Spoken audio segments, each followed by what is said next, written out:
Kaya po, so yan, simba muna kami. Happy Easter Sunday.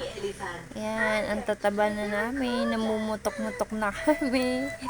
Pero okay lang, ganun talaga. Pag nasa, sa tamang tao na. Tamang tao. Yan, pray muna tayo. Picture muna bago magmisa. Maya-maya, off na ang cellphone. Mga kayaya po, so yan. Simple time. Lagi tayo mag-pray po. Thank you, God. At sorry po ulit sa mga nagagawang pagkakamali at pagkakasala. At higit sa lahat, I love you so much. Bye-bye, mga kayaya boss. Like, share, and subscribe. Thank you so much.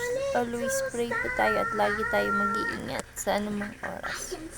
At lagi tayo magtiwala kay God.